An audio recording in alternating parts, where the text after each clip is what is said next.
there was still a point where I needed it, where they were taking care of me with the free grocery store, with just belonging and activity, preschool for my son, just help, like relief. So those good things are there, but it's at a price. It's at a price of selling your moral compass to them and saying, you tell me how to guide myself. And I want to be free more than I wanted to be accepted.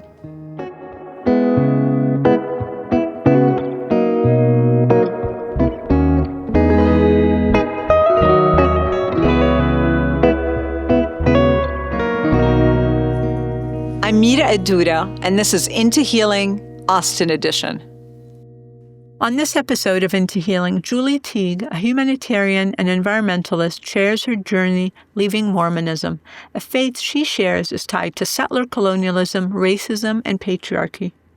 This conversation explores religious deconstruction, the costs of rebellion, radical self-love, and how breaking free can open the path to justice and both personal and collective liberation.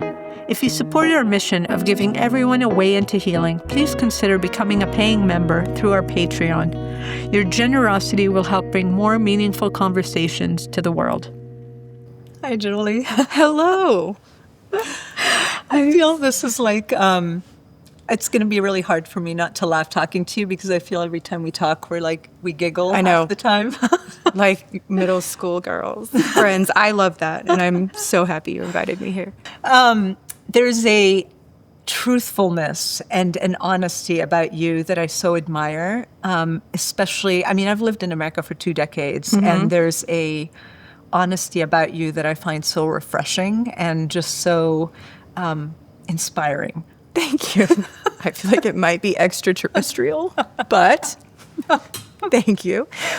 So I just want to start with just walk us through a little bit. So you grew up in a certain religion, and you've kind of come to unlearn, I would say, that religion and really transform your relationship to it and how it's influenced everything in your life. Yes. Walk us through a little bit about your childhood and how that was and how it was growing up as Julie. Okay.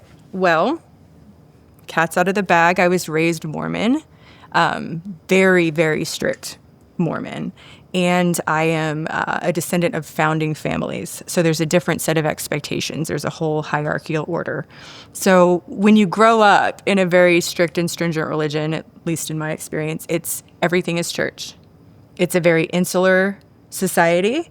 So you not only attend church services, you have, for the Mormon Church specifically, callings and jobs and expectations. And it's sort of like a daily attendance in one way or another. So you're always expected to be there.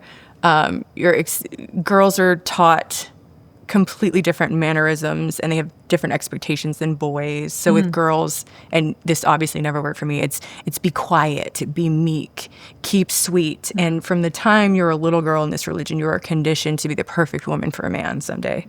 It's just conditioned in songs in what they call primary. So primary is where the smallest children go. Well, it's nursery first, then primary, but all through that, there is indoctrination of girls keeping sweet, clean dresses, smile. And I think somehow that works on people.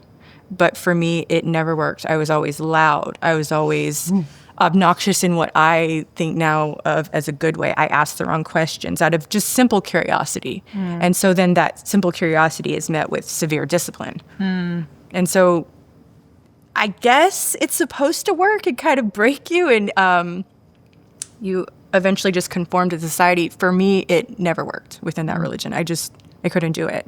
And so that created a lot of tension amongst my parents, in the community. By the time I was 11 and 12, I was being overtly rebellious. It's just the negative attention is at least some attention. There was extreme physical discipline for me. That's very accepted within the Mormon religion. People don't realize that they're very physically difficult on their children. And just none of that really worked on me. I don't know why. So just one clarifying, when you say to be sweet or kept sweet, keep sweet, what does that mean? Keep sweet is, they literally say it. It's to be meek. It's to lower your voice. It's to step back. to not be a leader in anything. That's your husband's job or your father. It's very patriarchal. So noisy girls with ambitions don't really fit in. So that's kind of my experience in there. Is I wanted to be something and see the world and discover things. And, they have strict rules about what you can eat and drink. So I immediately what's wrong with that? Like, what's wrong with coffee and tea? I want that right now. I want to see for myself. So if you're keeping sweet, you're not doing that. You're not curious anymore. You're not asking any questions. You're just, complying. So we're going to dig into kind of your rebelliousness from this religion. But before that, I want to get into, you have said that there's parts of the religion that you actually really embody and you actually really wanted to keep. Can you talk us a little bit about that? I can. So one of the things that, I do appreciate you having me talk about the positive aspects, because this is everything I come from. Of course. Within the Mormon community, they make sure that they take care of everyone. So this is kind of a double-sided situation because they're very Republican, kind of, they're just supposed to be. So they don't want to take anything from the government. So their welfare system for low-income people is sort of internalized. And I always thought that was fascinating because they have farms and canning facilities and free grocery stores for any of their members that are struggling. They're also some of the first people that will respond to natural disasters. So like in Hurricane Katrina, Mormons were some of the first people on the sidelines, like, hey, we have food. And I think that's kind of beautiful. And then within the church, there's always service projects for each other. It's never really, in my experience, out into the community, even though they'll say it is. It's not. It's for each other. So you do service projects. And my mom always taught me, live your life in the service of others. And I really just think that is a beautiful philosophy. And I think that comes some from her religion and some from just who she is as a person, because she does exemplify that. So when I met you, I'm just going to give a little context on how we met, because I find it fascinating. Well, I find it fascinating that we're even here talking about this. But so I've been in the whole advertising branding world for a long time, and I've had a lot of different client dinners and a lot of different meetings of sorts with all sorts of different people. But we met at a client dinner where I was told that, a person who is an investor in the company that we're helping at the time is going to bring his wife to dinner. And I'm like, wonderful, great, I'm very excited to meet this additional person that's going to come. And within 10 minutes, we sat around, and I think we were literally right across from each other. And within 10 minutes of this dinner, and there was all sorts of people around this table, me and you were talking about liberation. Just locked in, too. How we went from, branding and advertising and marketing and all this stuff to liberation, I still don't know. But I know that we spent the whole dinner, and I was like, this is my person. I don't even know. This is going back to how the universe brings you different people at different points in your life. I was like, how do I not know Julie? And how are we spent 2 hours talking about it was great. Liberation, Didn't right? want their dinner to end. Yeah, exactly. Great. So for me, it's how did you get from extreme religion into liberation? Walk us through this process of how you ended up there. Okay. So when I was a kid, it never really worked on me. So what never really worked? I think the indoctrination, believing in things that I view as very culty, it seemed weird to me. It seemed very funny. Within the religion, there's ritual that's silly to me, and I used to giggle, and it would just alarm the Mormons. Oh, she's giggling. But to me, it was just so funny. But what? Give us an example. There's weird handshakes, there's funny magic underwear, and they talk about this stuff like it's so important. And to me, it was silliness. And that's the very little, a childlike perception of just thinking it was funny. And I was always in trouble for laughing out loud or talking too much or asking the questions. But then as I grew to be a teenager, I would witness a lot of sexism, a lot of misogyny. You go to church all the time, but in the Mormon religion, there's also a temple, which is where there's a lot of ritual that goes on, and it's culty. Like, I'm just going to say it's culty and strange. And you have to have purity interviews to be able to enter. And these are done by men. And on more than one occasion in a purity interview, I would experience, and so would all of the young girls I know, like these men rubbing your neck. I had a bishop of a church rub my chest right here. And tell me, that's just just tell me what's in your heart. And I'm just like, what is this? So on my own, in middle school and high school, I started digging deeper on what is this history? Like, why does this man get to treat me like this? Why is this blessing I'm receiving from God a patriarchal blessing? Like, what does that actually mean? So I feel like I live my life in rabbit holes to this day. So very young, I just started researching. And it's wild because the Mormon Church has a database, and they're pretty transparent to all of their members about what's in there. And there's a lot of case studies and a lot of things that they will talk about in an academic setting, especially through the University of Utah. I feel like the University of Utah's research butt heads with the BYU, which is the private school trying to indoctrinate, and it kind of makes them tell the truth. So I really, around age 14, 15, 16, I really started digging into those files, and I'm like, oh my God, everyone in my family is a genocidal Zionist. Like, what is this about? I can't understand how I come from a lineage like this, and this is just all kept behind this curtain. And the more I would dig, just the more juicy dirt I would find. And then I would question. I would go to a church leader and be like, hey, look, I'm concerned because this says that my 4 or 5 great-grandfather stole this land and killed a bunch of people, and that my family still gets it. So what's that about? And I'm like, oh, no, you're misinterpreting. And it was just brushed aside, and I can't do that. I can't accept it. And so it just kind of snowballed from there, just not believing as a child to kind of growing into adolescence to growing into a teenager that was a basket case to an adult that, at some point around 18 or 19, it's the religion or you're a pariah. Like you choose this, you find a return missionary to marry, you go to the promised land of Zion, you get a husband at BYU, and that is just what you do. And if you can't do that, then maybe you can't be with your family in this life or the next. And to me, it's like, whoa, I'm not a bad person. I can't subscribe to this. I can't subscribe to a religion that takes things from people, and their success is on the backs of broken people. And so then I really started digging into Zionism and what that is. And I was like, I can't be this person. And, I'm a baptized member of the church. And so I tried my best to get excommunicated.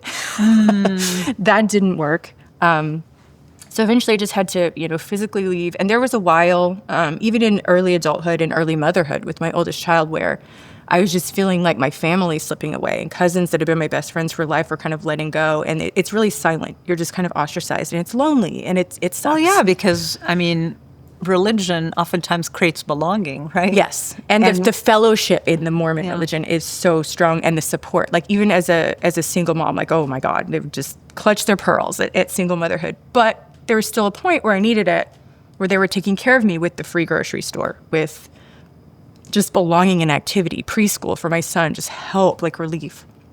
So those good things are there, but it's at a price. It's at a price of selling your moral compass to them and saying, you tell me how to guide myself. And I want to be free more than I wanted to be accepted. Ooh, that's going to make me cry a little bit. Oh, yeah. Wasn't expecting that. But yeah, that's it. I wanted to be free. I wanted to be free of the mentality that hurts other people. And there's a price. There's a price. So my cousins that I grew up with as, best friends, I have one in particular. I'm not going to name drop her because she's actually connected to famous people, so I don't want to do that to her, but I love her. No more. It's just gone.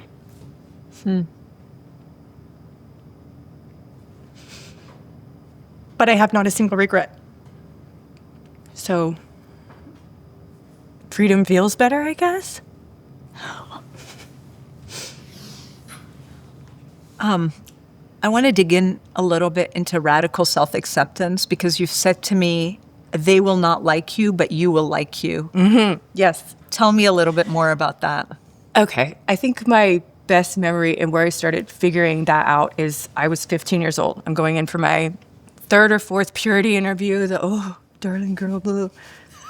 And they just ask you the most abrasive questions that you should not be asking very prude teenagers. Like, you shouldn't be asking it. And it happened all the time. And I remember sitting in this interview and I'm looking this man in the face and I'm like, I don't even want to be here. I don't want to go do rituals for the temple. What I'd like to do is go home, but I wish I had the courage. And I can remember thinking, going in there, I wish I had the courage to tell this man he's wrong. So if I see an opening, I'm going to do it. So he's sitting there with me, a 15-year-old girl, and he asked me, Julie, how many times a week are you masturbating?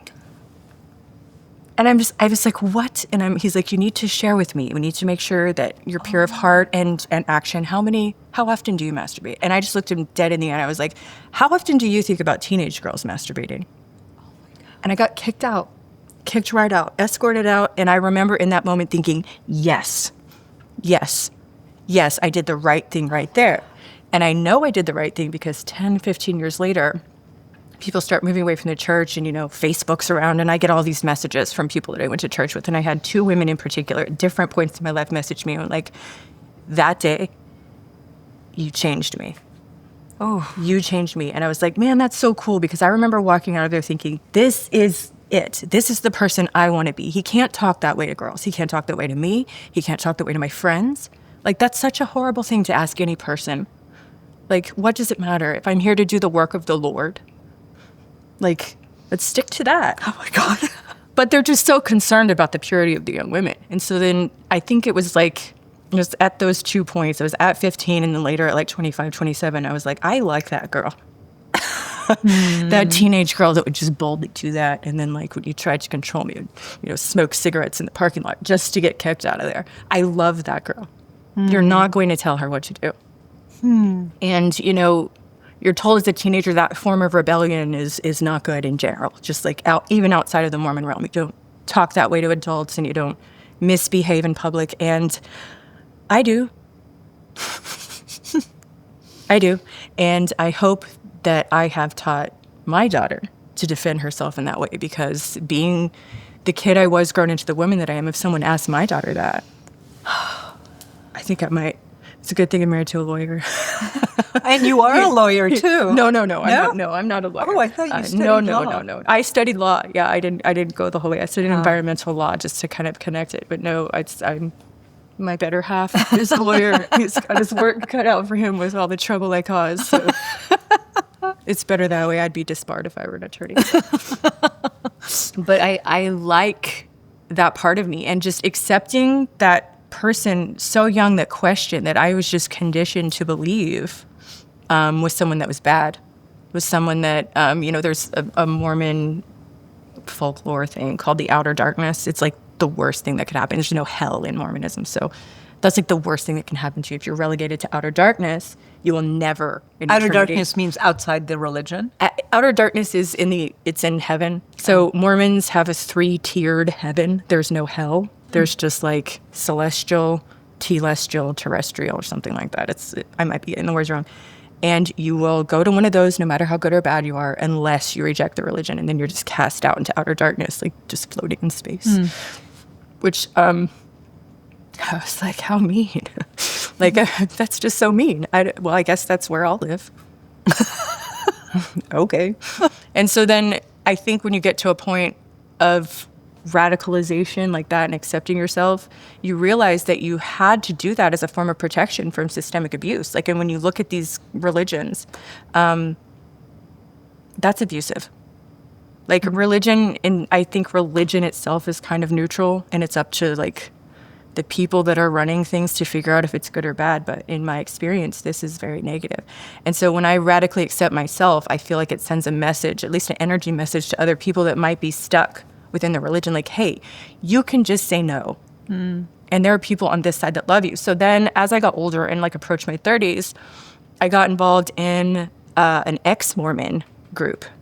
And these are people that have left the religion, but there's still a lot of confusion there. There's still a lot of shame associated with it. There's still, oh, bless their hearts, ex-Mormons, I love you. If any of you see this, I love you. They're still just so confused coming out because they didn't start to reject it until they were established adults with marriages and families and kids. And they had a lot more to lose than I think I did. So when you teach them, just embrace it. Like, just don't even argue with the people that are still in the religion. Their head is firmly in the sand. Just accept them the way you are accepting yourself now. And let's move on together as this troop of misfits. So I do communicate with a lot of those people. There's local area groups of people that have managed to get out, and they're my people. So, you know, when the reason why a lot of these religions, a lot of these, you know, either whether a cult or a religion or anything works is because people feel like they belong. So it must have felt really hard to kind of just, you know, try to pull away from that, from all of it, right? Because you lose belonging. So tell us a little bit about your journey through that.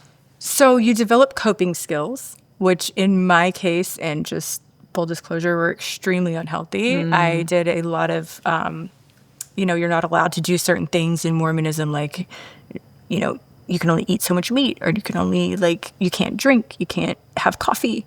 So I made sure I was doing all of those things very visibly to an extreme, like just really destructive drinking, not really a ton of drug use, but, you know, just like eating poorly and just being loud. And I still to this day have like explosive, like emotion.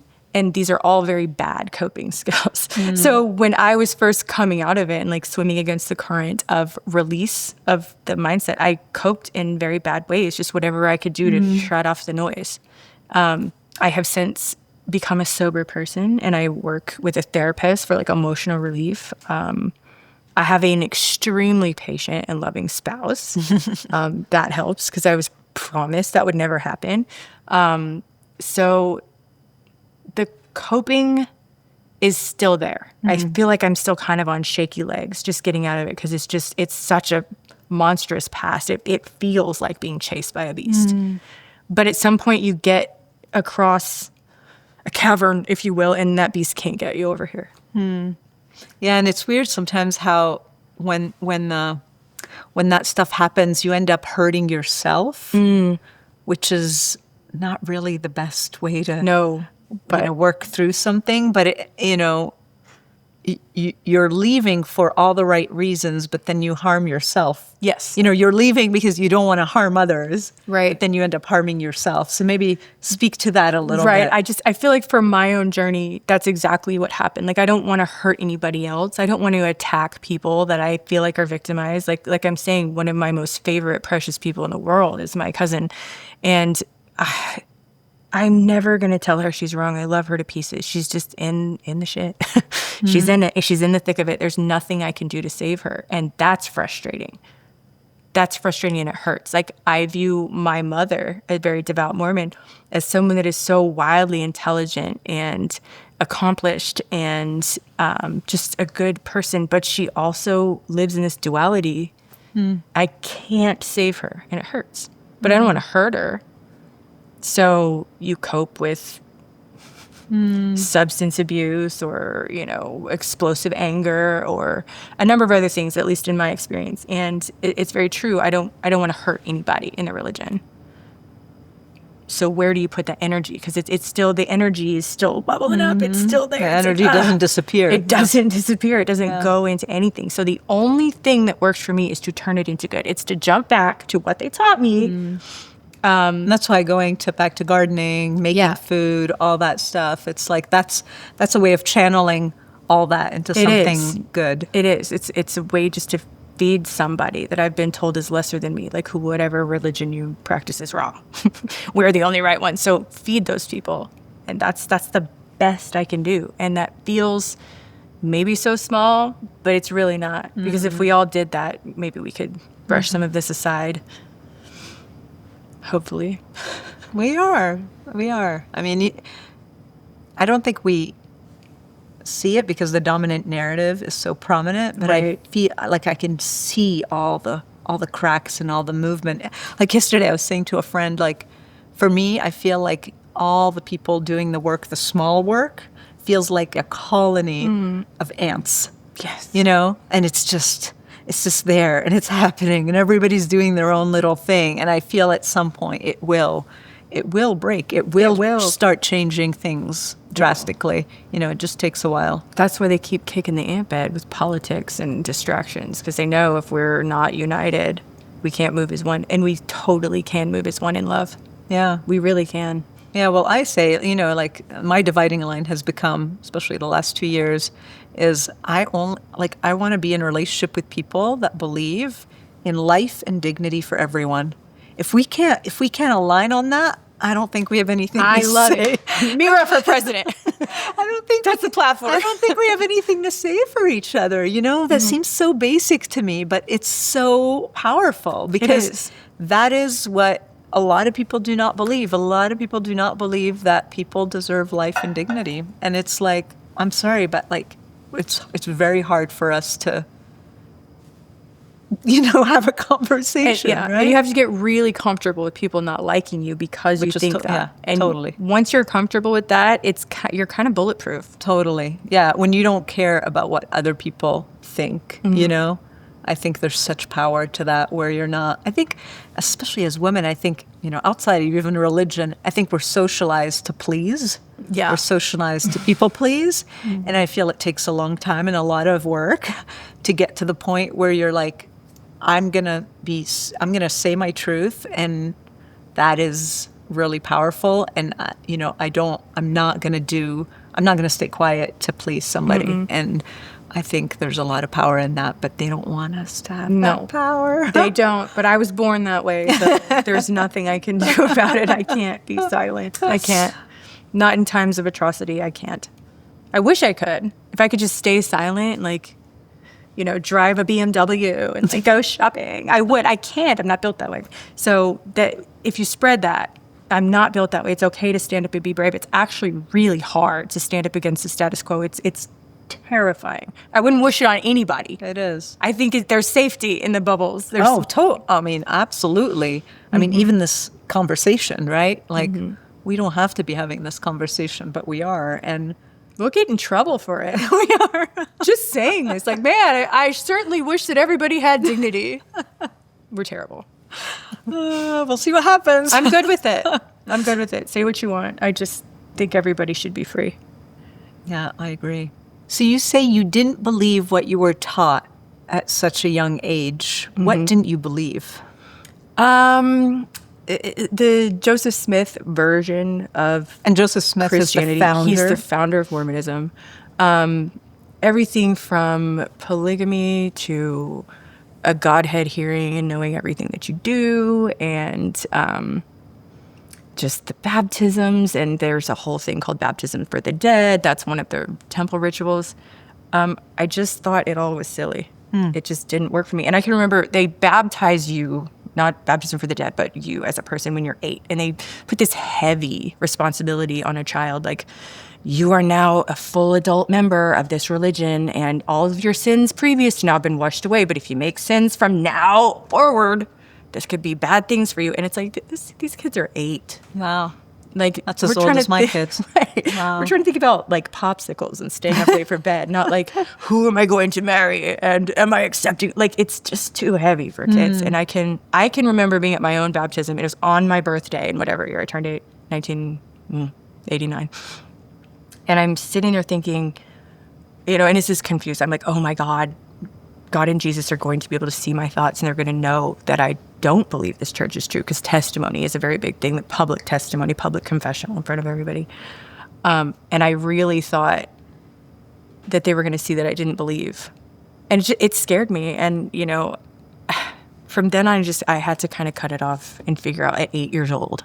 Wow. Who am I? And that's not fair. It's not fair for kids. You talked a little bit about supremacy and how that plays into the whole thing. Tell me a little bit more about that, because you talked about, like, you didn't believe the supremacy, like there was a supremacy that was sold to There you. is, and it's a patriarchal supremacy, it's a racist supremacy. So some of the history of the church, and I'll try to just kind of say this as quickly as possible. So Joseph Smith invented a story about a family of this man called Nephi that traveled across the world and brought the Jews here. And so that's who I Jews here to the Americas. And that somewhere along the line, there was inter-family struggles between the 2 good brothers and the 2 bad brothers. So there's Nephi, and then there's Nephi and Samuel, and then Laman and Lemuel are the bad guys.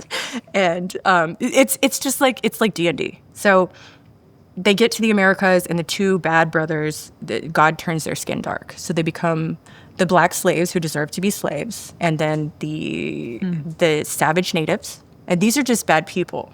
They're just bad people that rejected God, which is why we slaughter them. This is why you're talking about Dungeons and Dragons. You're right. Yeah. Which is why we slaughter these people. And very early on in the church, it was extremely white. It's a white supremacist religion because your whiteness is evidence that you come from the line of the Israeli Nephites that were good people.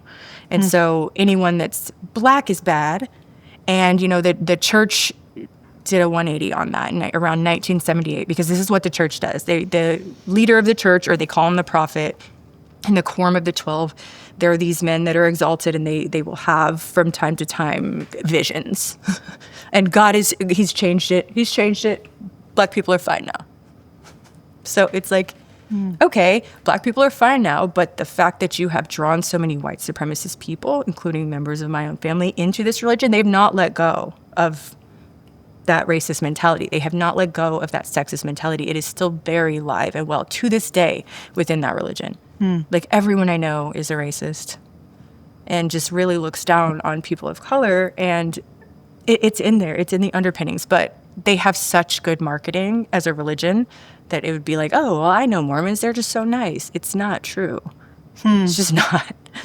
So I started to see those cracks, and if you don't like that sort of thing and it doesn't benefit you spiritually in any way, you're not going to accept it anymore. So that's kind of where I found myself, like, well, this sucks. Like, I'm a feminist. I try my hardest to be anti-racist. This isn't working for me. And just the fact that they call it a patriarchal religion, and then the plural marriage thing, and it's so many layers of things that I can't accept as fair. So we've brought up supremacy, we've brought up extreme religion, we've brought up Christian nationalism. How do all those things kind of fit together? We brought up Zionism. How do all those things kind of fit together?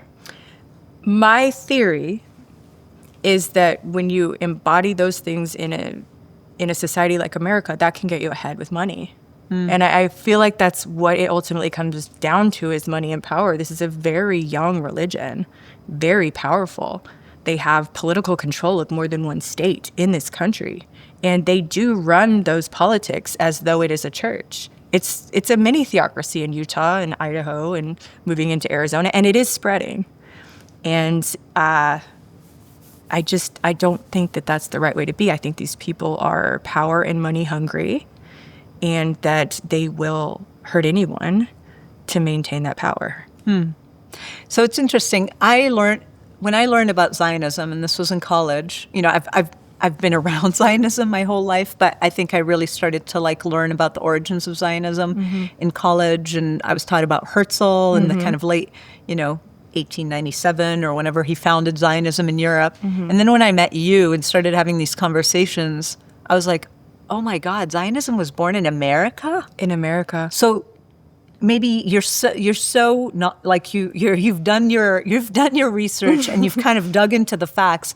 Maybe tell us a little bit about that, because I think at least a lot of people where I come from, which is kind of the Levant, the West Asian region, do not connect Zionism to the Americas at all. So maybe give us a little bit of that whole factual, historical context. So I have some historical fact, and I have some presumptions that I make about it. So we'll start here.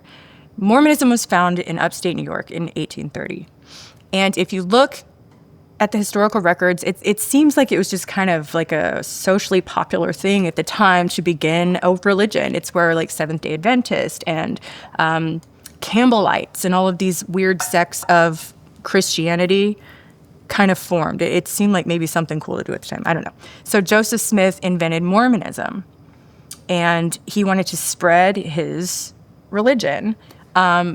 But there's early documentation. He would speak to a man named Oliver Cowdery. He would speak to a man named Orson Hyde. He would speak to Brigham Young. And these were all founding members of the religion. And there is documentation early on that says this is about state control. Like people talking about that, kind of sidestepping out of line. This isn't about God. This is about state control and taking land. And those people would be excommunicated and ostracized and then brought back as a prodigal son, and just all of this nonsense. So that's kind of a long-winded way to say that Joseph Smith had his eye on riches and power. And in order to do that, you make a religion. And in order to spread your religion, Joseph Smith's method was find young, impressionable girls and coerce them into plural marriage, and find old, crusty men that like that sort of thing and give them power, money, land. And if you couldn't get the power and money and land, you go install these men in city councils and mayors and governors. And they did that very early on. Joseph Smith knew this roadmap to do it. So what he would do is he would get young girls, marry 8 or 9 of them, get them all pregnant, and that's how you grow a religion quickly. Like, this is a very new thing. So the way that we're taught within the church is they're persecuting us. This is religious persecution. Who is persecuting you? I'm sorry, the state, the local people that would see you coercing 11, 12, 13-year-old girls to come with you and join this religion and drink this Kool-Aid and get pregnant. Like, I could only imagine being a parent that back then people were like, whoa, wait a minute, what are you doing? And them saying, well, half of your farmland belongs to me now because I'm married to your daughter, and that's God's will, so I'm taking it. And people did not like this, so they would run Mormons out of town. They would try to rescue their daughters and get out of here. That's insane. And the way it's sold to Mormons is they didn't like us for our thoughts. They didn't like our closeness to God. They didn't like that we're the chosen people. So we have to go find our land of milk and honey. And this was told, we have to go find the promised land. This was told to people and sold to people like this from 1830 forward. So if you look at the whole manifest destiny that was going on in America at the time, it seems like just in general, outside of the religion, is kind of a land grab for wealthy people. And I think Mormons as a group just hopped on that bandwagon and they were doing this. But because they had introduced this weird polygamy, they were being ostracized, and in my opinion, rightfully so. So they moved from Palmyra, New York, to Kirtland, Ohio, to Springfield, Missouri, to Nauvoo, each of the time like growing this religion and trying to take political control. So by the time they were in Nauvoo, you have 3 or 4 members of the Mormon Church like sitting on city councils and in charge of the law. So they're changing laws. And at one point, I guess they decided that there was more money to be made in the Holy Land. So they needed to go to the Holy Land and declare that it's time for the children of Judea to come home, including them. They believe themselves to be Jewish. They believe themselves to be converted members of the Jewish faith that are actually practicing the religion of Jesus now, but they're still Jewish, is what they think. So it's time for them to go home and call the Jews home so they can rid the land of the Canaanites and erect the 3rd Temple of Solomon. That's insane to me. But that's what they believed in. So in 1841, they sent one of the 12, Quorum of the 12 is what it's called, a gentleman named Orson Hyde. They sent him first to Europe and then into Jerusalem to declare Zionism. So it was Mormons that did it first. In 1841, I think it's October 24th, 1841, that is stuck in my head since forever. That's just the date that Orson Hyde stood on a place in Jerusalem called the Mountain of Olives and said, this is what we're doing now. We're clearing the land, we're bringing everybody home, and this is what we're doing. And so they wanted to bring people from here to there. From America. And I personally believe, and kind of like my opinion here, is that it was very difficult for them to practice polygamy and make money and all of that like they needed to do on this vast land where there's all kinds of, political turmoil and struggle and genocides in their own right happening to Native Americans and slavery. They needed to get somewhere where, they could do it a little more covert. And when you start to study the trade routes that have been historically, lucrative for thousands of years, right there through Palestine and Lebanon, that is a trade route. That's the Silk Road. So to me, it's businessmen that are, quite frankly, very good at what they're selling. Whether or not it's ethical, that's up for interpretation. But they're very good salespeople. So they're selling this idea of this life overseas where they're, going to usher in the second coming of Jesus. That's the foundational basis of Mormonism. It's ushering in the second coming of Jesus so that he can see that his people have all converted from Judaism to his religion that he invented. So that's kind of like the amalgamation of Christian. They also don't consider themselves Gentiles or did not early on. So that's another thing that's problematic to me. And But they didn't end up going to the Holy Land, at least not all of them. They didn't at first, because I feel like, and I've read a few journals of people, that it was more lucrative to keep pressing forward west in North America because it's the lawlessness. They could literally be outlaws. So I feel like there's two things in early Mormon Zionism that were happening concurrently. We have Orson Hyde and his cohorts of people going through Jerusalem and then Europe for about 30 or 40 years. Before Herzl declared Zionism in Europe. Before Herzl. And when you see how much time these Mormons were spending in Poland, in Germany, spreading this rhetoric, like they lived and breathed this. And then they would reward people that would convert with homes and money and land, and that's oddly familiar. And so then this is happening in Europe, and for some reason it's not taking. I don't really know, but I do know that anywhere there's a BYU university, they're planning or have done a genocide. It seems like that's really coincidence. I mean, that's a coincidence that I think, So tell me a little bit about that, the university. How is that connected to this whole thing? So there is anywhere that the Mormons go, they want you in the BYU. So, but why? Why? Indoctrination, complete indoctrination. So when it wasn't, education's supposed to be to free your mind, not not here. It's to keep you in line. Like you could even just pull up like the standards that they expect you to live as a member of BYU to this day. It's like, wow, that's really invasive, but okay. So when it's not working to get the Mormons overseas, they press on to Utah. And they use exactly the same rhetoric, like it's the land of milk and honey. I have a vision that it's my land, and they have these 5 men, including the line that I came from by a man named Joel H. Johnson, go into Utah and say that they have been given permission from God to clear the land of the Canaanites, Utah, the Native Americans, because they were brown skin. So these are people that are keeping detailed journals of the atrocities that they're committing against men, women, and children, Native Americans. They're enslaving them. Like Mormons were some of the earliest settlers that would just bypass the law and I don't even think these were strong laws that protected Native Americans from chattel slavery, and they just did it anyway. And there's multiple things. The Meadowsville Massacre, I come from the line of people that's responsible for that. The Circleville Massacre, I come from the line of people that are responsible for that. So you have these powerful men that aren't getting any traction in Jerusalem, the Holy Land, but you still have it working concurrently over there. They're spreading the seeds of Zionism. And then you have them straight up doing it in Utah, clearing it. So I've never even heard of the Circleville Massacre. It's horrible. It's essentially, they said, that one of these Mormon men said that they received a vision from God that said that they could clear the land of these people, that they were Canaanites or Lamanites, whatever word you want to give it, they will call it the same thing. So in Jerusalem, they started to call them Canaanites. In America, they started calling them Lamanites, but it's one and the same. The rhetoric is the same. It's people that they believe they're allowed to kill and take their land and colonize it and settle it and strip it of all of its natural resources. I mean, there's a park in Utah called Zion National Park, and it had a name. It had an established name on the records, and I will butcher it. I don't have that from memory, but the Zion National Park, they just changed it. And they wiped people out. And Circleville was especially insidious because the cruelty is the point in Zionism. So they took kids from moms and stuck them all in cellars and would pick them off one at a time and assassinate them in front of their grieving mothers, screaming, grieving mothers. And there is a story, if anyone needs reference for it, where one Native American mom said, I'm going to sacrifice myself. She told her 3 children, when they open this door, you run and you don't stop running. So she sacrificed herself and tried to protect her kids, and they did run, and they were able to dodge bullets, and they got pretty far away before they were caught. And these are small children.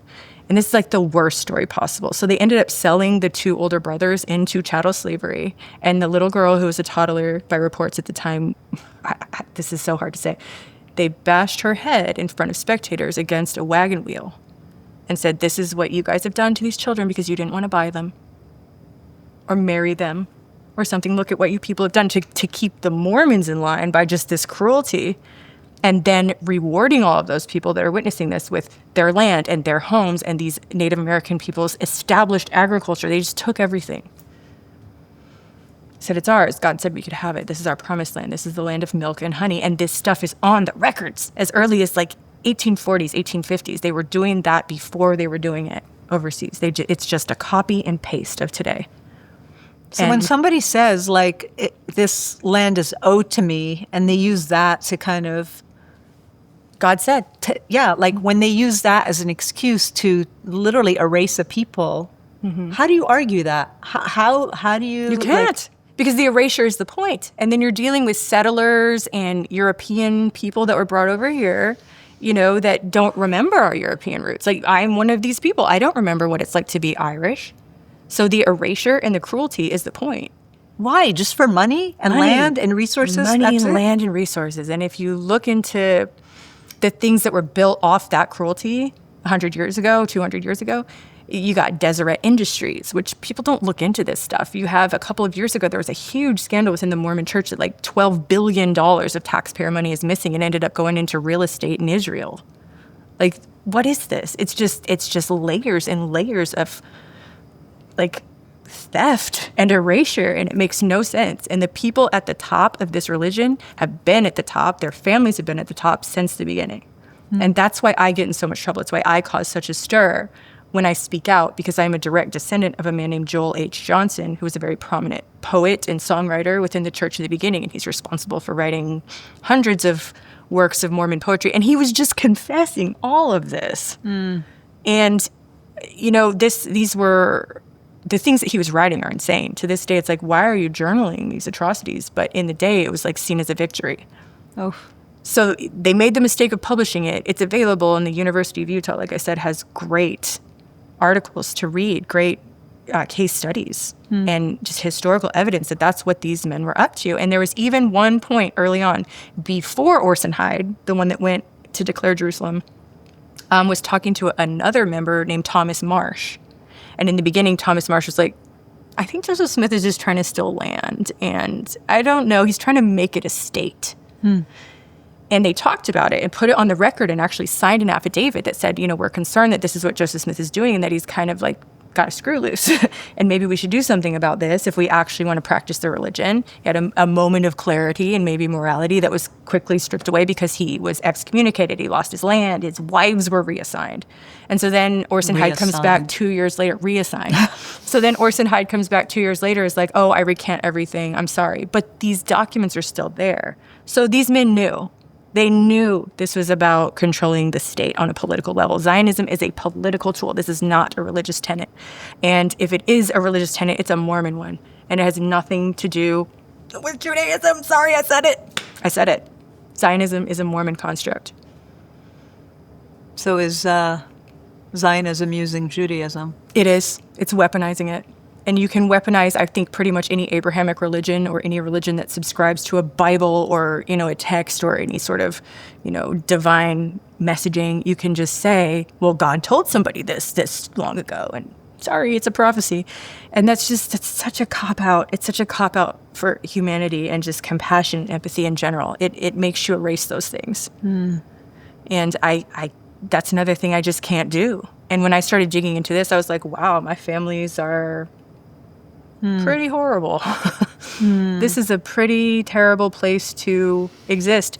And then I don't know what it is. I'm a big energy transfer person. I'm a big, you know, woo-woo earth worship. I just think every now and then some soul tumbles out of the ether to break the cycle. And I think that was me.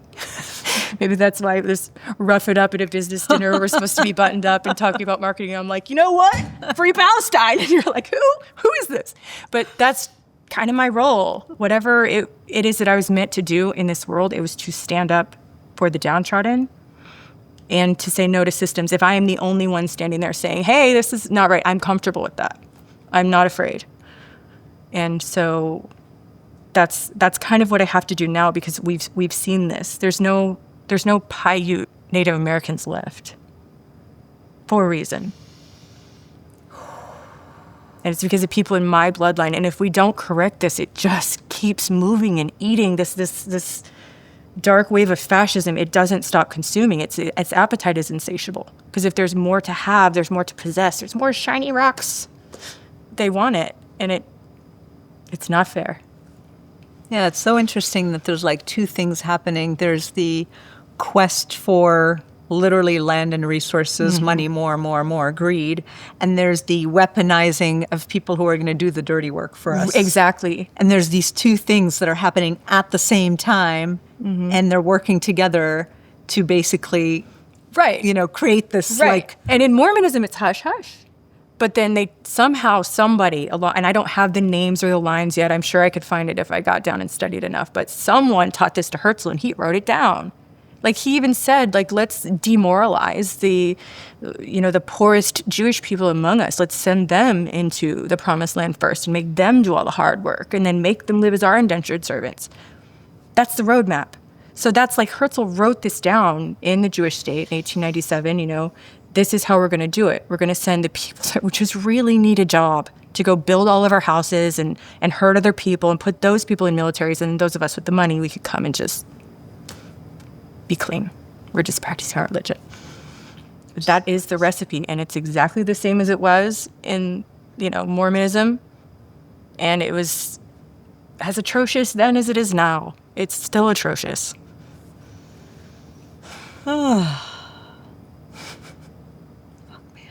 I know, it's crazy, right? It's crazy. Makes no sense.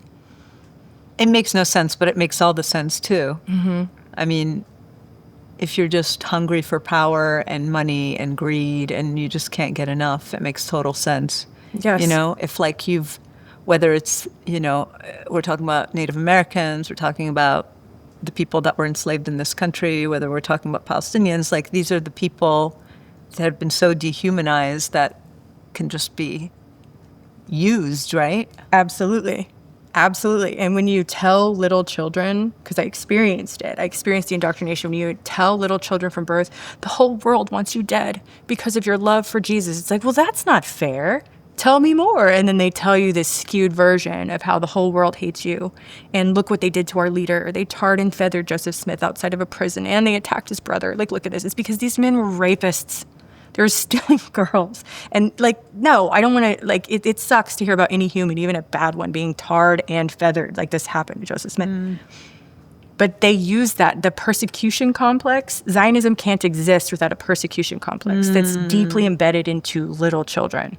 And they don't want you to know anything more. That's why in these religions, and you see it a lot in Christian nationalism, there's a lot of other religions, and I'm not going to speak on them because I didn't experience those religions, but there's a lot of other ones that embrace the Zionism, and it's always rooted in a persecution complex. Look what someone's doing to us. All we're trying to do is love the Lord. Victims. We are the victims of these people, these savage people, these Lamanites, these Hamas. It's the same. It's the same thing. It's crazy. And if you defend yourself, then you're a terrorist. If you defend yourself against Mormons, then you're a Lamanite. Just whatever label they want to slap on you. You can't defend yourself against it. It's like, whatever. I mean, that's why also you don't argue with those people, because you can only, if they don't want to know, they don't want to know. If they don't want to know they don't want to know. They don't want to know real facts. There's nothing you can do. You can't. I remember Gabor Mate saying, and he's like a prominent anti-Zionist Jew. He said, the facts are all there. The books are all there. Mm-hmm. The history is all there. They don't want to know them. Yes. Don't get into an argument with, somebody who's literally being fed the Zionist playbook, because they don't want to know, because it's all there. If they did want to know, they can unlearn all of this, but they just don't want to know. They can. And that's who did my deconstruction, by the way, is a Jewish rabbi. And tell us more about that. It was the weirdest thing, because I was in chef school when I was young, and I was already a mom, so I'm an adult at this point. And I was working as a chef at a conference center, and they were going to have they were going to welcome some Jewish people, and it was an anti-Zionism talk, and I had no idea, but they needed the kitchen kosherized, and they needed to teach us, so I was invited, and I was just so honored to be invited by this rabbi to learn the process of blessing and kosherizing a kitchen. They gifted me new knives that were amazing, and it was just the most kind thing, and I was talking to this rabbi, and I mentioned something about, we're both Israelites. He's like, oh, are you Jewish? I was like, no, I was raised Mormon, but I've since moved away. He's like, oh my God. He's like, so you're a Zionist? And I was like, I have no idea what that is. He's like, oh, you don't even know that you're a Zionist. He's like, okay. Oh my God, you didn't know. It's so hidden because they don't call it that so much. They've kind of given that label away, and just they're kind of covert. And so I'm like, okay, well, tell me more. And he invited me to I don't, because I wasn't Jewish, I couldn't go to like the temple or something. I'm going to say that wrong, but he took me to a class that ended up being at a library in Fort Worth, Texas. And he's like, this is a deconstructing Zionism class. And he started talking about, this started at Theodore Herzl. And at that point, I brought up Orson Hyde. I was like, oh, I read about this guy. He's like, wait, who's that? And I told him, and he was blown away. He was in tears. And then he's like, well, look at this. And he taught me, like, this is the place. Oh, wow. He's the first person that taught me about, like, Havara Agreement and Balfour Declaration. Wow. And then I started learning about it. And, like, so he helped you connect the dots and you helped him connect the dots. Yeah. He's like, wow, I've been teaching it from 1897. I didn't realize I needed to jump back another 70 yeard. He's like, you've given me such a gift. I'm glad I invited you here. And I had this great connection with this rabbi who's a glorious person. He's since passed away. I heard that he passed away years ago. But totally good man. Maybe one of my spiritual heroes. It just felt so free. Wow. So how would you define Zionism? Because you didn't call it that. So how would you define it if you were to define it? Now or then? I think if I were to define it now, it's a political tool that uses religion as a vehicle to take resources and money. And any Abrahamic religion can be used. Any Abrahamic religion can be used, because the philosophy and the biblical connection kind of all comes back to whoop, whoop, and who can be who. And I think it would work in any way. And I don't study a lot of other religions. I find it very stressful. But I've even heard from other people since then, like, oh, well, there's people in other countries that are using different religions, and I'm not going to say them because I don't want to misquote, to kind of do the same thing. That's crazy. And and I've had a lot of discussions with people that are like, it's literally just a political device. It's fascism. It's Nazism. When you say God allows me to kill people because that's what I believe I should do, that's supremacy. It's crazy. Well, it's even more one step, because it's not just I'm allowed to kill these people because my religion tells me. It's because I'm going to have a lot of power and money. Yes. And resources and all that. So it's like even one step further. Right. And somewhere in Mormon religion between the late 1800s and early 1900s, they just switched it to blood atonement. So if you go against a Mormon has the divine right at blood atonement, which means I can kill you for your disbelief in what I'm doing or stopping me from what I'm doing. So they just kind of... How is that okay? I don't know. It was never okay to me. Okay, so how do we heal all this? Where do we even begin? What do we do? Because we're living in a country where this is like seeping through more and more and growing more and more, and we're seeing it in our politics, we're seeing it in our government, we're seeing it. How do we stop this? Where do we go from here? We have to keep talking about it. More people have to understand that you have to keep separation of church and state, especially in a place like America. And I don't know about theological countries. I've never had to live in one. But I mean, the church is already so seeped into this country. We could talk about the separation, but it's already in the right. In the we bones. are a Christian nation for all intents and purposes. We're not supposed to be. We're supposed to have the right to be free of and to practice religion, like free of it and free to practice it and coexist. That's the idea, and I think that's a great idea. And if we don't learn this coexistence, this Zionism, this disease, it pulsates and it will just keep consuming. The appetite's insatiable. So we have to stop it as a collective. Like most people don't understand what AIPAC is, that this is a foreign government agent that is a disinformation group, and they own our politicians. And that's where there's so many layers. We cannot let groups like that, we cannot let radicalized thinking own our politicians, because they will do anything for $500,000. They'll do and say anything. Any of them. And AIPAC is mostly Christian nationalism. AIPAC is mostly Christian nationalism. I mean, that's another thing that people don't understand, is that globally, 80% of Zionists are Christians. It's a Christian construct. It truly is. And then Joseph Smith really manipulated it to teach the public and anyone interested how to control the government with it. Like, Joseph Smith ran for president. He was the mayor of Nauvoo, Illinois. Like, that is not an accident. That is not an accident. That's part of the planning. So he who holds the keys to the rules controls the people, and you can do exactly what you want. You can have whatever you want. I mean, we're seeing it right now, We're right? watching it happen. And it's not going to stop at Palestine. And we have to free Palestine and Syria and the Levant as a whole. Like it's really bubbling up right there because that's where all this historical stuff is. There's no way to recover from this as humanity without freeing Palestine. And by my estimation, the only way to do that is to keep talking about it. Like Zionists talk so loud and just like, it's scary. It's scary when you say, oh, I think maybe it's not a good idea to kill children. And someone's like, yeah, anti-Semite, didn't it? Just ignore it. Like, ignore it. Like, if anybody is listening and you're like, I'm just afraid to speak up because that's such a bold reaction that you get from the people that want this to continue. Well, it's a way to stop the conversation, right? It stops the conversation. It makes you not look deeper. But that's why historical context is so important, to know where this mentality came from. Like, at what point did God say it? Because it seems like it just bubbled up with greedy men in the 1840s. It really, well, maybe even Calvinism, if you go back further. But, that is not something that I've studied extensively. But that's kind of where it came from. And when you think about, well, why were they doing that in the 1500s? Why were they doing that in the 1500s? They were taking land and money every time. It's just to hurt the meek people, the quieter people just living their own lives in, whatever peace they're living in. That peace has been disrupted by this concept for hundreds of years.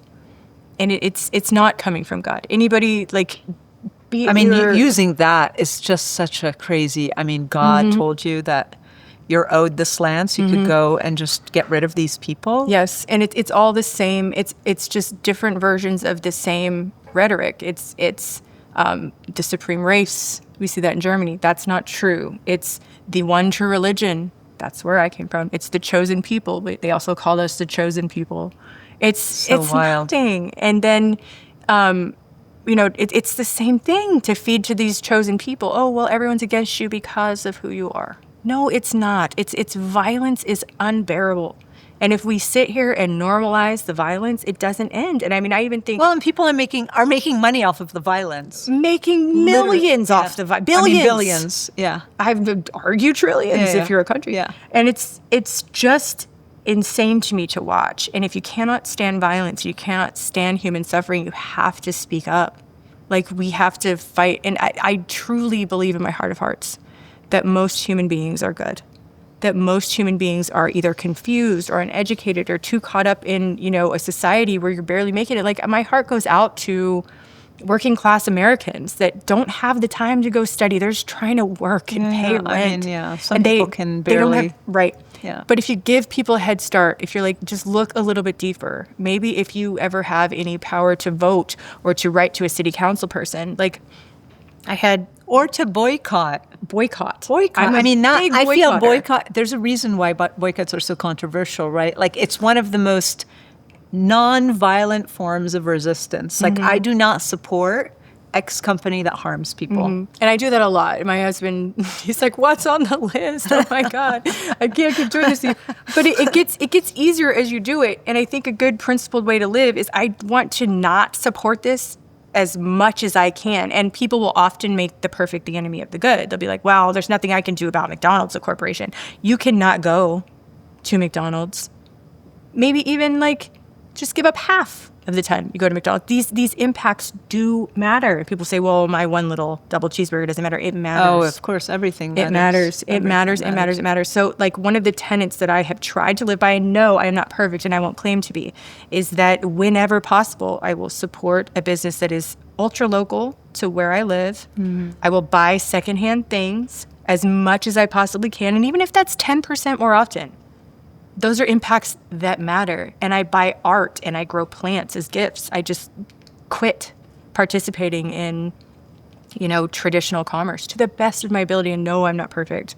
But if all of us did a little bit, we make waves. And that's why it's so important to control the working class. That's why these governments all over the world are just chomping at the bit to make these laws. Like, I'm watching, the things that happen in the United States. And I'm not even going to pick a political side. I'm very left, very left-leaning. And I just really think that, over the last 100 years, our politics just, they talk about the Overton window, the ratchet effect. It's just drawing people into that, and you get sucked in. and just resist. I've spent my lifetime resisting. It honestly becomes easier, and you find more peace in there. And you find your people, I think. You find your people. You find your people at the beginning. I think it feels maybe a little lonely when you kind of maybe don't go with the dominant narrative, but then you find all your people. I feel I've found so many of my people in the past 2 years, you know? And you help alleviate the fears of others. Like I said, I received emails from other Mormon women that were like, I'm out now because that thing you said, that one thing that we were all giggling and chuckling at, like Julie's cussing in church again, that changed my life. And those little things matter. And, you know, I've been involved in this activism since the beginning of this onslaught on Gaza. I've seen the people just relentlessly going back to City Hall. I've been called a terrorist to my face by Mayor Watson. And those are scare tactics. And if I face him again, I'm going to say, arrest me then. Let's waste city resources and put me on trial for terrorism. Here, cuff me. Let's go. And that's the only defense we have as a global common people, is just keep saying no. What if they take all of us over? I don't know. Yeah, there's too many. I think at this point, there's too many people saying no. You know, there's too many people saying no. You're not going to harm other people on my behalf. On my behalf. I mean, we're seeing it. I mean, that speech by the NYU student and the other speech, like, I mean, the students, this whole student movement that they're trying to, like, you know, just erase. And like, did you see what's happening to that student? Yeah, they're not giving him the diploma. They take his diploma, but now he's got a ton of interest from people that, of course, because the humanity is genuinely sick of it. I believe there are more good people that get bullied around. I do too. I think there's more good people than not good everywhere. Good people, for sure. Everywhere. And it's like, you know, people will tell me, as much as I've been spouting this off, and, you know, I have been in trouble the last couple of years, people will tell me that I'm a bad person or anti-Semitic. And I'm like, you know I'm not, because my hero is a rabbi that saved me from Zionism that I met perfectly. I would like to see someone like Jill Stein run this country more than I would like to see one of these dynasty politician men. Sorry, fellas. But, you know, it's just, and I refuse to stop clinging to the hope that it can be better, that there can be different leadership, that there can be different people in control, because that is a reality that is possible. Of course. And until it is impossible, I will not be silent. Yeah. And education changes everything. It changed it for me, and nobody knows about Orson Hyde. When I say Orson Hyde, people are like, who? What? Well, and then because we barely know the history of this country, because it's done like that on purpose, right? Yes. Erasure and cruelty is the point. Like, why are we banning books? Why are you banning? I mean, two penguin dads. Don't read that. Yeah, I know. It's like, you know, it's like, because the more people know, the more they will say no. And they'll say, I'm not going to accept this, and this is not okay. And then they don't want everybody saying no. Nope. They want us all to be too sweet. And what is keep sweet. Keep sweet. The meek will inherit the earth. As long as you're a girl. The boys don't need to be meek nor sweet, but the girls do. So Julie, so you're saying you can do so much. You can do even the smallest thing matters. I love what you do in your, like, personal kind of just immediate community. Tell us a little bit more about that, about how you're kind of trying to make a difference in your immediate community. So I have a degree in environmental science, and I toyed with the idea because there's a component, it's an interdisciplinary degree, so there's a component that is connected to law, because I was interested at one point being a law partner with my husband. I'm not now. But what I really want to do is put my money where my mouth is. Take those good parts of who I was shown and feed my community. Like, I have this horticulture education. I have a privilege to be, you know, very fortunate, and I have land, and I'm a very good gardener. I'm a very good chef. I make amazing products, and I'm like, you know what, this is what I'm going to do. Will it be profitable?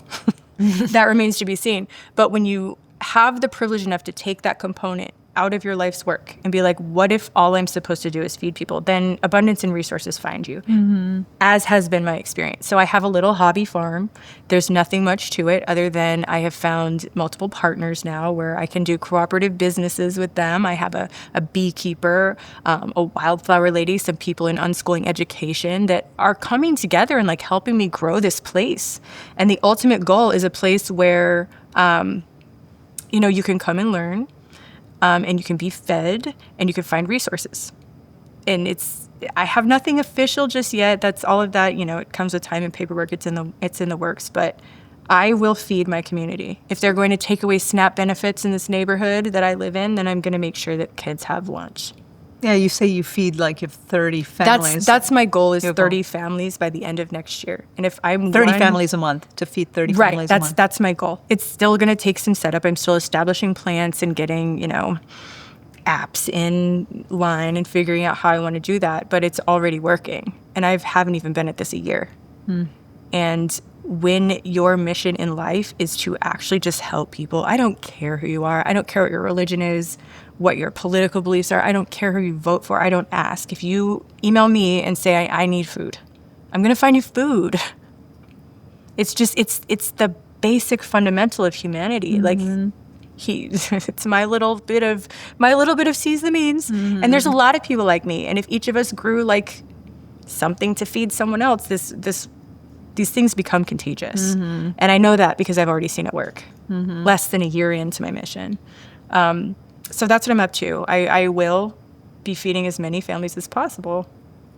I love that. Yeah. One thing that you said, that we feed anybody. It doesn't matter who you are, what your religion is. Yeah. And I feel like I was taught that too from an early age. And I love that because even the people that, we're talking about a lot of people that are drinking the Kool-Aid and harming a lot of people. And despite that, we will still feed them. Despite that, we will still be kind to them. And I think that's really powerful. The idea that, just because they don't see what we see, they're not there yet. They're not at, doing the work of unlearning. They're not freeing, for the liberation of others. That doesn't mean that we don't help those people. And I think there's something really powerful in that when you're doing this work, you really want it for everyone. I do. And people will be like, well, what if a Zionist is hungry? People will ask me that because they speak so broadly. I'd be like, I would feed them. Yeah. Yeah. I would feed a person in need. Yeah. At any point. If someone's thirsty, I will give them water. If someone is tired, they could come rest at my home. Yeah. And if you don't live your life like that, that infection of fascism just continues to take over. Because it needs to take over each individual person's mind to have power. And so if I'm like, I'm one person, I can't change the mind of my city council, but I can feed people. That's the best you can do. Yeah. And that is power. And when you allow governments and religions and the powers that be to tell you that these little things don't matter, or you get embarrassed because what do my efforts matter? They do. They matter. Oh, I just capture a little bit of rain and feed a little garden. That is power. Power right there. And that will also spread. That is also contagious. And it's the antidote. It's the antidote to fascism is literally just love. It's so simple. Yeah, for me, it's not even fascism. It's more than that, because it's not even like controlling people, and it's like harming people. It's like literally trying to extract and get wealthy off of the suffering of others, right? Like it's almost gone beyond fascism. Right. It's so insidious. Like we're literally starving people right now. Like our our government is supporting starving people right now. Starving right? people abroad and domestically. And we're talking about like how we believe in feeding people, right? Right. Like those are two very stark contrasts right there. How do we keep our hearts open, and how do we not develop hatred for the people doing the harm? Because it's so easy for some people to kind of fall into that trap of, oh, this person's harming another, I hate them. Whether it's, we're talking politics in this country of sides, I hate the other, right? Because this person either doesn't believe in what I believe in, or this person is harming others, or this person's doing something that I don't believe in. How do we keep that open heart? How do we, stay true to the good and kind human we're trying to be in this world? Right. So I think it takes a great deal of psychological compartmentalization, okay? So there's a play called Rhinoceros, and I love this play. My son performed it in high school. But it's about, the warnings of the wave of fascism takes over and people just turn into an animal and barge through the doors and they're evil.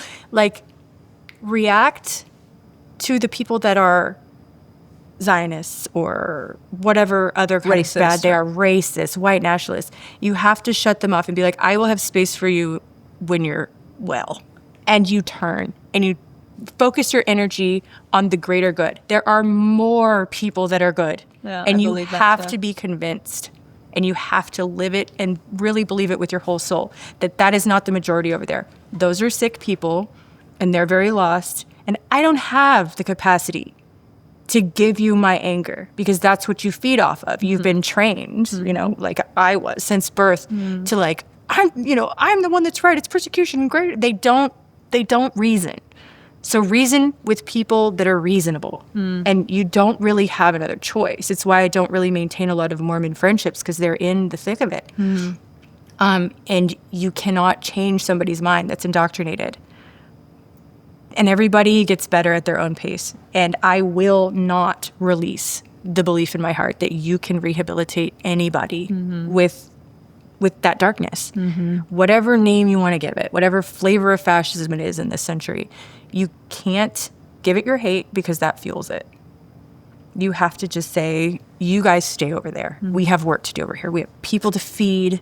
We have education to impart on society. We have children to teach the truth to over here. Yeah. And one by one, when your people fall away, we will embrace them with love. And that is the hardest part for me, especially in this modern Zionism, is every now and then you have somebody wake up and come on out. And the thing that you have to do is, no matter how horrible they were, with the exception of like horrible crime that requires due process, is receive them with thank you. Welcome to this side of things. Yeah. Because that's the only thing that works. Yeah. They're terrified of being ostracized. It's their biggest fear in life. And when you're real comfortable with it, you are more able to accept people. Yeah. And that's the only way that you do it, is you have to take apart the institution brick by brick or individual by individual, and they will come to you at their own pace. Yeah. And as long as you keep doing what you need to do and you don't cave in to becoming the rhinoceros like they are, then you will maintain your power over here. And it sucks, because it feels like there's no justice over here. But it's here. Yeah.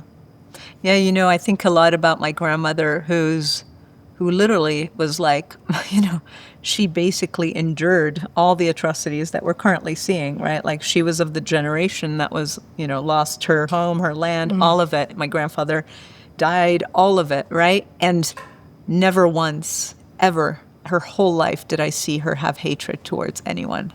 And like, how powerful that is, right? Like, how powerful that is to stay with an open heart, to not hate the people that harmed you, is so powerful. And for me, it's like, wow, if she could do it, I could do it. Yes, and it's the only way to be, and to spread that. Yeah. And it's like, just unless those people are directly harming your body, leave them alone. Let them sit over there in their hate. Just there's nothing you can do, and if you cave into it, then the hate is hate. It fuels it, yeah, of course. It's just fuel. It doesn't matter what source, if it's their hate or your hate. So you have to really compartmentalize, and especially when you're justice oriented, and like me, you won't be quiet about it. You have to educate without hate. Yeah, and I always really wait. hard. I always wait for like the little crack to reveal itself. When somebody's just curious enough to want to know more, then I know I can I could suggest a book, or I could, but if like the crack's not there, the interest, the curiosity's not there. And the cracks are there. They will present themselves. That is not sustainable. Yeah. It's not sustainable over there in the hate vortex. It's or just this like supremacist, like, I'm the best and everybody else is, not good enough or whatever. Like, how sustainable is that? It's not. Like, so you can't feed into it, because then you're just building it. So you got to be over here. Yeah. Oh. So, Julie, what does freedom mean to you? It means that you can think and feel and do whatever you want to your body, as long as it causes no harm to anyone else. And that's the simplest expression that I can present of freedom. It's just, I'm not going to harm you, but I want to be me. Beautiful. Is there anything that you feel that we haven't covered that you'd really love to share? I don't know if it's anything specific, but I do want more people to learn about what's going on and to join in these movements. Like, it's so hard to join. There's so much fear. And I think it's important to take every opportunity you can. Say, if you're out there, if you're on the fence, if you don't quite know what to think or what to believe, just put yourself in those shoes. Do you think that your kids deserve to be starved or bombed? And if you can't accept that and can't sit with that, but you're still too afraid to say something, just make the declaration to anybody. Make it to me. Make it to you. Just message me, hey, you changed my mind, because getting the energy out there is so important. It's so important. It's important to learn history. You know, they tell you, learn history so you're not doomed to repeat it, right? And I have to stop a lot of society right there. We're not properly learning. No, we're not. We're actually a culture of like distraction. Yes. You know, we keep people distracted and bread and circuses, celebrity culture. Yes, it is. We keep people so distracted that they can't do the work, you know? And the cruelty is the point. That's another area where the cruelty is the point. But I need people to understand, as powerless as you feel, I'm just a person. I'm just, you know, I had one of my friends tell me, I'm just a cashier. I'm not going to, there's nothing I can do. We're so much more powerful than we think we are. So much more powerful. We let them have our power. And all you have to do to take your power back is go, that's not right. Yeah. That's terrible. Yeah. And you can send an email to a city council person. You can talk to an activist. You can just join a group. You can say a prayer. Like, I'm not even religious. I still pray. I send my energy out there for the betterment. And the more we do it, the more we save ourselves and each other. Yes, we do. For the past 2 years, I've had this like meditation practice where I just literally, I can envision like a liberated land where I come from. And I had this whole interaction with somebody maybe now 6 weeks ago now, and I just was able to stay super calm and respond in a very calm and collected way. And then I was asked, like, why, you know, you were being attacked, and why were you able to respond in such a calm way? And I said, because I'm already free. I'm already there. I'm already on the other side. And that person is not, you know, like that's what all their triggers are being activated. I'm already free. I'm already on the side of all these people, you know, fighting for liberation and trying to, like, you know, just treat people how I want to be treated, right? And the weird thing in this whole thing is so much of what religion, like if you go back to like pure religion, pure textbooks, they all do say the good stuff. They all say the right things, but then how they get interpreted is so terrible. It's true. That's why you cannot marry religion and politics. I truly believe that any and every religion is true to the people that practice it and very neutral. And it's up to the individual to decide how they're going to wield that. Are you wielding a war, or are you wielding love? And you have to choose. Well, thank you, Julie. I appreciate you so much. Yeah. Thank you for having me. I really appreciate it. If you enjoyed this conversation, please like, subscribe, and share with a friend. You can connect with Into Healing on TikTok and Instagram for more inspirational and behind-the-scenes content, and visit our website, intohealing.com, for transcripts and other goodies. Thank you for joining us.